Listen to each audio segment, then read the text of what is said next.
حضرت ایوب انصاری رضی اللہ تعالیٰ کا واقعہ سناتا ہوں کہ وہ بہت پریشان تھے. اچھا، کیونکہ اس ٹائم پر شاید ان کے پاس مال و دولت بے تحاشا تھا، تو ایک دن بہت پریشان حال میں اپنی بیوی کے پاس آئے اور فرمایا کہ میں بہت پریشان ہوں کیونکہ ہمارے مال میں بے تحاشا اضافہ ہو گیا ہے. تو آپ کی بیوی فوراً سمجھ گئی اور فرمایا کہ جائیے اور مال خرچ کر کے آئیے. حضرت ایوب انصاری نکلے اپنے رشتہ داروں میں اور 32,000 دینار، اس ٹائم پر میرے خیال میں دینار ہی تھا، 32,000 دینار اپنے رشتہ داروں پر خرچ کر آئے. سبحان اللہ. میں صدقے جاؤں اپنے پیارے نبی پر صلی اللہ علیہ وآلہ وسلم کہ انہوں نے ہمیں اس دین پر چلنا سیکھنا، تعلیمات سب سمجھائی، ورنہ ہم لوگ کیا تھے، کیا ہوتا ہمارا اگر نبی پاک نہیں آتے. سبحان اللہ صلی اللہ علیہ وسلم. اچھا، ایک بات اس واقعے سے میرے سامنے یہ آتی ہے کہ تھوڑا سا ہیومر ڈالنے کی کوشش کر رہا ہوں کہ اگر یہ بیوی آج کل کی بیوی ہوتی تو شاید میری اس ویڈیو کو لوگ یہیں بند کر دیتے، آگے نہیں جاتے. اس زمانے کی بیوی بھی، ان کا عمل بھی، سبحان اللہ. جائیے اپنے رشتہ داروں پہ خرچ کیجیے. آج کل کی بیوی ہوتی میرے رشتہ داروں پہ چلے جائیے، پہلے تو خرچ کرنے کی ضرورت ہی نہیں ہے، رکھ لیں بعد میں کام آتا ہے. سبحان اللہ. چلیے اپنی گفتگو کو آگے بڑھاتے ہیں کہ ایک اور بھی خوبصورت واقعہ میں ابھی آپ کے سامنے پیش کرتا ہوں کہ نبی پاک صلی اللہ علیہ وسلم کے پاس ایک شخص تشریف لایا، یا میرے خیال میں واللہ عالم، اللہ تعالیٰ میرے علم میں اضافہ فرمائے، یا تو صحابی تھے. فرمایا کہ نبی پاک صلی اللہ علیہ وسلم میرے پاس 1 دینار ہے، میں کیا کروں؟ آپ صلی اللہ علیہ وسلم نے فرمایا جاؤ اپنی بیوی پر خرچ کرو. پھر فرمایا کہ میرے پاس 1 اور دینار بھی ہے، میں کیا کروں؟ آپ صلی اللہ علیہ وسلم نے فرمایا جاؤ اپنی اولاد پہ خرچ کرو. پھر فرمایا کہ میرے پاس 1 اور دینار بھی ہے، میرے پیارے آقا نبی صلی اللہ علیہ وسلم نے فرمایا کہ اپنی نفس پہ خرچ کرو. پھر فرمایا کہ میرے پاس 1 اور دینار بھی ہے. تو نبی پاک نے پتہ ہے کیا فرمایا صلی اللہ علیہ وسلم کہ اب تم کو پتہ ہے کہ تمہیں کیا کرنا ہے، مطلب اب صدقہ کا ٹائم آ گیا. کیا خوبصورت بات. اس کا مطلب کیا بیوی پہ خرچ کرنا سب سے افضل صدقہ ہے. سبحان اللہ. اور آج کل ہم نے اپنی بیویوں کو کیا عزت دی ہے، ہم اپنی بیویوں کو کچھ سمجھتے نہیں ہیں. واللہ یقین مانیے اللہ تعالیٰ نے میاں بیوی کا رشتہ بہت خوبصورت بنایا ہے، سمجھیے اس کو. نبی پاک صلی اللہ علیہ وسلم نے ایسے نہیں بولا کہ سب سے افضل صدقہ اپنی بیوی پہ خرچ کرو. اگر تمہارے پاس مال ہے، صدقہ کا مال ہے، اپنی بیوی پہ خرچ کرو، اپنے اولاد پہ خرچ کرو، اپنی نفس پہ خرچ کرو، پھر باہر صدقہ کرو. سبحان اللہ. تو میرے پیارے دوستو، اب آپ لوگوں کو آہستہ آہستہ معلوم چل رہا ہے ان ویڈیو سے کہ صدقہ ہم کس پر خرچ کر سکتے ہیں.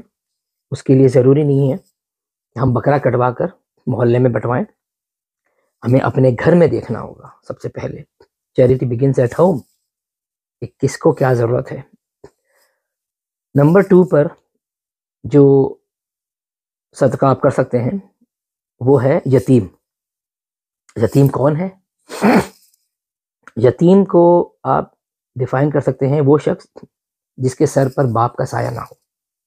یتیم دنیا کا سب سے کمزور ترین انسان ہوتا ہے. اس کی مثال یوں ہے کہ جب آپ فار ایگزامپل آپ کی اولاد یا آپ کا چھوٹا بھائی، بلکہ اولاد کی یہ مثال زیادہ اچھی ہے، آپ کی اولاد گھر سے باہر نکلتی ہے، بچے اس کے ساتھ کچھ بدتمیزی کرتے ہیں یا کہیں اس کے ساتھ کوئی تلخ کلامی ہو جاتی ہے یا مارتے ہیں یا جھگڑتے ہیں، وہ کیا کہتا ہے یا آپ نے کیا کہا جب آپ بچپن پہ؟ روکو اپنے باپ کو بلا کے لاتا ہوں. یتیم کا باپ نہیں ہوتا، وہ دنیا کا سب سے کمزور ترین انسان ہوتا ہے. یتیم کی مدد کیجیے، یتیم کی مدد کیجیے. اللہ تعالیٰ نے یتیم کی مدد کرنے کا بہت بہت اجر رکھا ہے. میرے پاک نبی کریم صلی اللہ علیہ وسلم نے فرمایا کہ جو شخص یتیم کے سر پر ہاتھ رکھے گا اور بھوکے کو کھانا کھلائے گا وہ جنت میں میرے ساتھ ایسے ہوگا. ایسے سوچیں اتنے چھوٹے سے عمل سے آپ کہاں کھڑے ہوں گے. سبحان اللہ سبحان اللہ. اللہ پاک ہم سب کو عمل کرنے کی توفیق عطا فرمائے. اچھا اس کے بعد ہم آ جاتے ہیں اپنے تیسرے نمبر پر، اور تیسرے نمبر پر ہم صدقہ کر سکتے ہیں بیوہ کے اوپر. بیوہ عورت پر صدقہ کرنا بہت اچھی بات ہے. عورت کو اللہ تعالیٰ نے ویسے بھی بہت کمزور بنایا ہے، چاہے وہ بیوہ ہے یا نہیں ہے. وہ بیوی ہو، بیٹی ہو، ماں ہو، بہن ہو، بھابھی ہو، چاچی ہو، پھپھی ہو، تائی ہو، اللہ تعالیٰ نے یہ تمام رشتوں کو بھی کمزور بنایا ہے اور عورت کو بھی کمزور بنایا ہے. تو وہ عورت جس پہ شوہر کا سایہ نہ ہو، شوہر کا ہاتھ نہ ہو.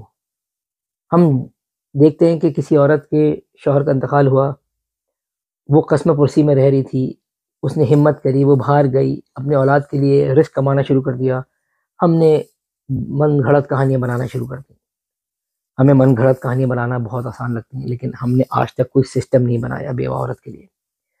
سب سے پہلا حکم ہے بیوہ عورت کے لیے اس کے نکاح کا انتظام کرو، نکاح کا اہتمام کرو.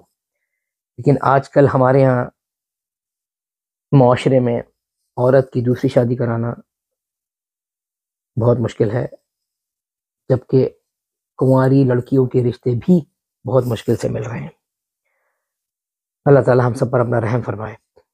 چوتھے نمبر پر صدقہ مسکین پر کرنا ہے. مسکین کی مثال میں نے آپ کو دی تھی کہ وہ لوگ جو روز مرہ کی زندگی میں اتنے پیسے نہیں کما پاتے کہ خود اچھا کھا سکیں، اچھا پہن سکیں، اور زندگی کی جو ضرورت ہے ان کو پورا کر سکیں اپنے لیے، اپنی اولاد کے لیے، اپنی بیوی کے لیے. وہ لوگ مسکین ہیں، ڈھونڈیں ان کو. پانچویں نمبر پر جس کے لیے حکم ہے صدقہ کا وہ ہے مسافر. اچھا پہلے زمانے میں کیونکہ مسافر اونٹوں پہ سفر کرتے تھے یا پیدل سفر کرتے تھے، یہ ریگستانوں میں سفر کرتے تھے. اب تو وہ معاملہ نہیں ہے، لیکن اس وقت یہ معاملہ تھا. لوگوں کے قافلے لٹ جاتے تھے، سامان چوری ہو جاتے تھے، تو ان کی مدد یا ان کو صدقہ کرنے کا حکم تھا.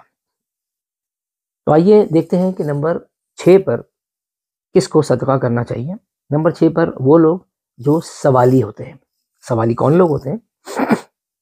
سوالی لوگ سفید پوش ہوتے ہیں. سفید پوش وہ لوگ جن کا اللہ نے بھی حکم دیا کہ ایسے لوگوں کو ڈھونڈو جو دکھنے میں لگتا نہیں ہے کہ تم سے سوال کرنے آئے ہیں، لیکن وہ حقدار ہیں تمہارے مال کے. وہ سوال نہیں کر پا رہے ہیں کیونکہ انہوں نے زندگی میں اللہ کے سامنے، اللہ کے علاوہ، اللہ کے سوا کسی سے سوال نہیں کیا. لیکن وہ اس حد تک پہنچ گئے، گھر میں کھانے کے لالے پڑ گئے، پہننے کو کپڑے نہیں ہیں.